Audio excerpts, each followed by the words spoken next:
എല്ലാവർക്കും നമസ്കാരം. നമ്മളിപ്പോൾ പാറ്റേൺ ക്ലാസ് പോയിക്കൊണ്ടിരിക്കുന്നു. അതിൻ്റെ കൂടെ തന്നെ നമുക്ക് 3Dയും പോകാം എന്നാണ് എൻ്റെ അഭിപ്രായം. ഇപ്പോൾ നമുക്ക് ഒന്ന് സ്റ്റൈൽ 3D എന്ന് പറഞ്ഞൊരു 3D ആപ്ലിക്കേഷനിലേക്ക് നമുക്ക് പോകാം. ഈ സ്റ്റൈൽ 3D വന്നിട്ട് ഒരു മാസത്തെ ഡെമോ വേർഷൻ നമുക്ക് വേണ്ടി പ്രൊവൈഡ് ചെയ്യുന്നുണ്ട് അവരുടെ സൈറ്റിൽ തന്നെ.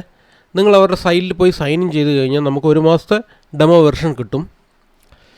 ശരിക്കും നമുക്ക് 3D വന്നിട്ട് നമ്മുടെ ഗാർമെൻറ്റ് ഫീൽഡിൽ വളരെ ഒരു അത്യാവശ്യമായ ഒരു ഘടകമായിട്ടാണ് ഇപ്പോൾ വരുന്നത്. ശരിക്കും ഇതൊരു ഫാഷൻ ഡിസൈനിങ് ജോലി ചെയ്യുന്നവരാണെങ്കിലും ശരി, അതേപോലെ ഗാർമെൻറ്റ് ടെക്നീഷ്യന്മാരാണെങ്കിലും ശരി, അവർക്കും ഇത് ഉപയോഗപ്പെടും. അതേപോലെ പാറ്റേൺ മേക്കറിനാണെങ്കിലും ശരി, ഒരുപാട് ഉപയോഗകരമായ ഒരു ഫിറ്റിംഗ് ഡൗട്ട് വന്നു കഴിഞ്ഞാൽ അവർക്കത് അതിൽ വർക്ക് ചെയ്ത് കഴിഞ്ഞ് കഴിഞ്ഞാൽ അതിൽ അവർക്ക് കിട്ടും അതിൻ്റെ റിസൾട്ട്. അതേപോലെ വന്നിട്ട് അപ്പാരൽ ഇൻഡസ്ട്രിക്ക് മൊത്തം ഇതൊരാവശ്യമാണ്. അതേപോലെ വന്നിട്ട് ബൊട്ടിക്ക് വെച്ചെടുക്കുന്നവർക്ക് ഇതൊരാവശ്യമാണ്. അങ്ങനെ പല പല ആവശ്യങ്ങൾ വന്നിട്ട് ഇതിനെക്കുറിച്ചുണ്ട്. അതേപോലെ എന്താ പറയുക, ഈ 3Dനെ ബേസ് ചെയ്തിട്ട് നമുക്ക് ഒരുപാട് കാര്യങ്ങൾ ചെയ്യാം. ഇപ്പോൾ എക്സാമ്പിളിന് വന്നിട്ട് ഇപ്പോൾ നമുക്ക് ഒരു കമ്പനി ബേസ് ആകുമ്പോൾ നമുക്ക് ഒരുപാട് സാമ്പിളുകളൊക്കെ വരും. ഈ സാമ്പിൾ വന്നിട്ട് റെഡ്യൂസ് ചെയ്യാൻ വേണ്ടിയിട്ട് തന്നെ നമുക്ക് 3D സോഫ്റ്റ്വെയറുകൾ യൂസ് ചെയ്യാം. എങ്ങനെയെന്ന് വെച്ച് കഴിഞ്ഞാൽ ഇപ്പോൾ നമുക്കൊരു സാമ്പിളുണ്ട്.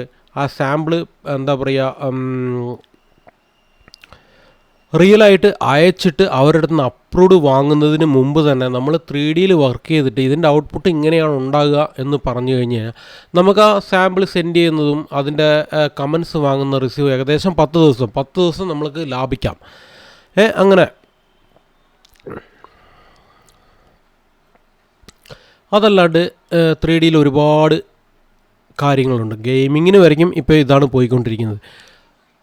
അങ്ങനെ ഇരിക്കുമ്പോൾ നമ്മുടെ ഗാർമെൻറ്റ് ടെക് ഇൻഫോ ചാനലിൽ വന്നിട്ട് ഇനിമേളിൽ ഒരു 3D ക്ലാസ്സും ആരംഭിക്കുന്നതാണ്, സ്റ്റൈൽ 3D. ഇതിൻ്റെ ലിങ്ക് ഞാൻ ഡിസ്ക്രിപ്ഷനിൽ കൊടുത്തേക്കാം. നിങ്ങൾ വന്നിട്ട് ഡൗൺലോഡ് ചെയ്യുക. നമ്മുടെ ക്ലാസ്സിനനുസരിച്ച് വർക്ക് ചെയ്ത് പഠിക്കുക. അപ്പം എന്നാൽ ശരി, എന്നാൽ okay, all the best, thank you.